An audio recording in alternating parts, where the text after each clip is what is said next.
Hello everyone, my name is Jadisola and I'm your English instructor today.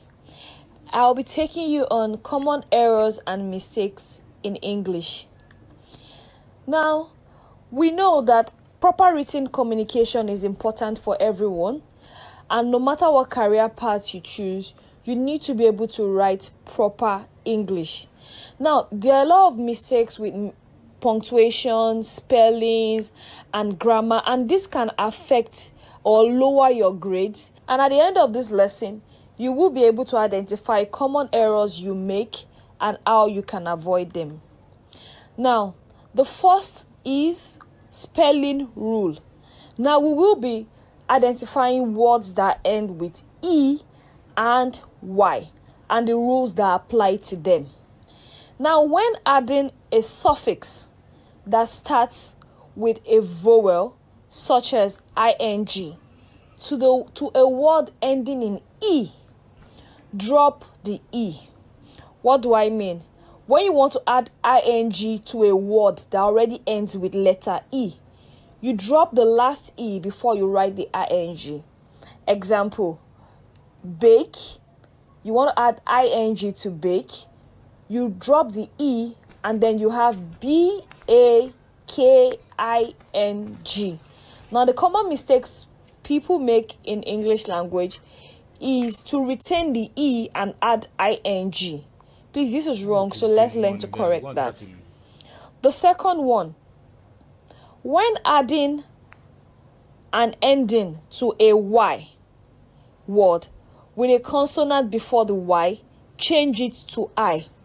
Now, what this means is, if you want to add I, the second one, when adding an ending to a Y word,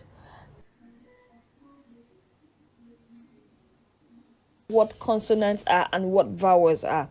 Now, when adding an ending to a Y word that carries a consonant before the Y, change the Y to I.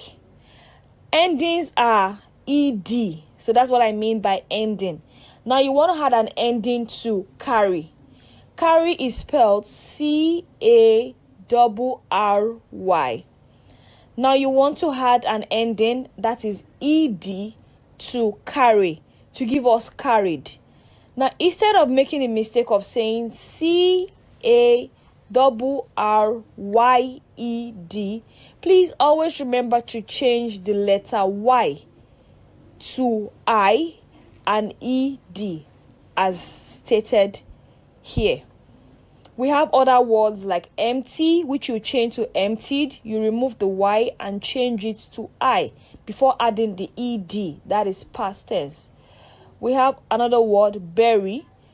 You remove the Y before adding E, you change the Y to I before adding the ed to make it buried.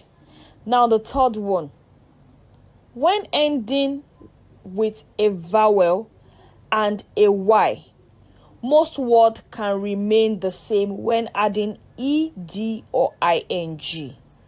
Now, you know the first rule was when a consonant is before the Y.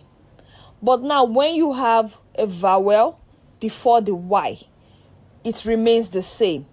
So the previous rule that says you change the Y to I before adding ed or ing, it does not apply to a vowel. So please, let's take note of that.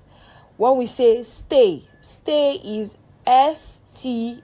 A is before the Y, A is a vowel, so we leave Y the same way, it remains the same. If it was a consonant before the Y, remember you change the Y to I before adding ed. All right, that's great. So let's move to spelling rule 2. Have you ever noticed that the letter Q is always followed by letter U? That's a cheap one, right? Yes.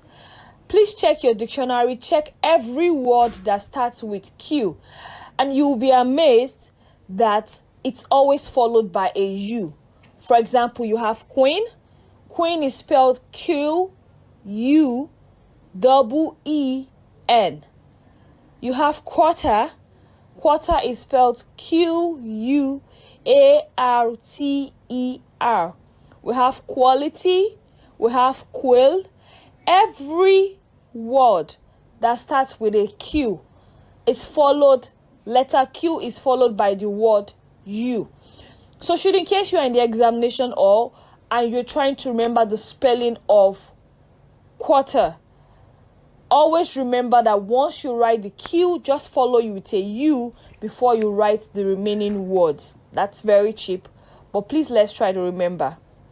Now, the next one, S, never comes directly after X without adding an E. What do you mean? We have a word like box. If you want to get the plural of box, that is boxes, usually when you're getting the plural of a word, you just add S. That gives you plural. Boy, boys. One boy, singular. Two boys, plural. You just had S.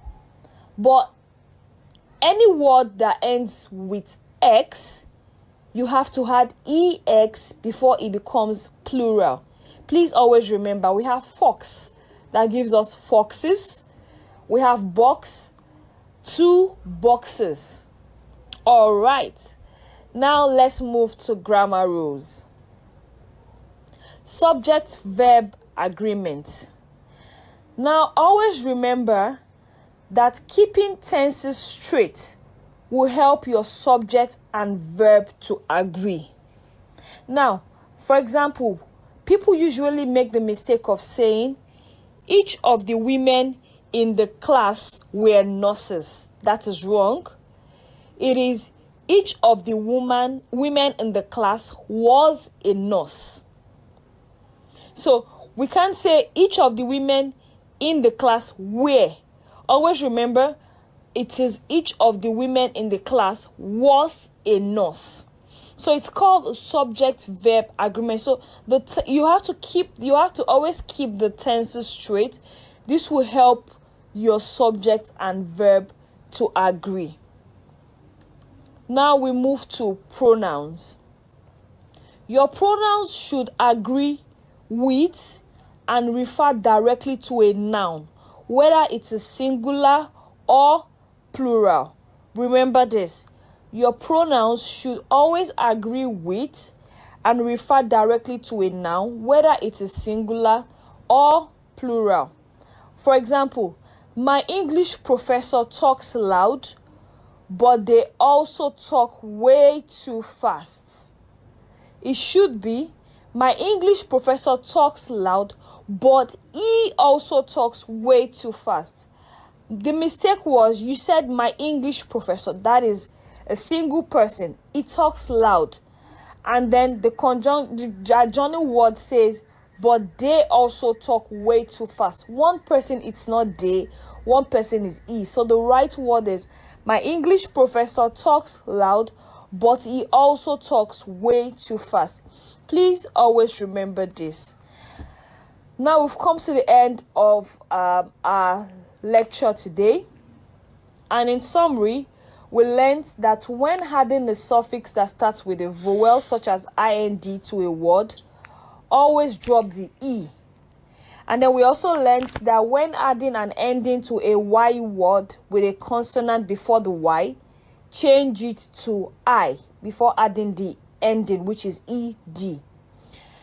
And then we learned that when ending with a vowel and Y, most consonants can remain the same way when adding E, ED, or ING, as in stay for stayed.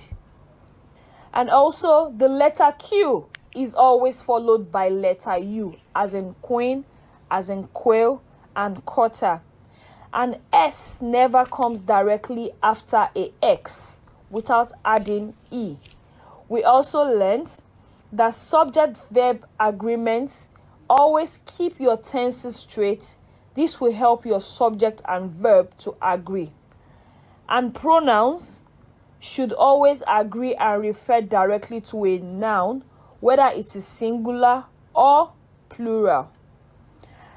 Now, I'd want you to list the spelling rules that we discussed in this lesson, but with your own examples. I cited some examples. Please use this to create your own examples. And then also, list the grammar rules we discussed in this lesson, also with your own examples. Remember to send your answers to gmossmith@edufirst.ng. Thank you for listening and good day.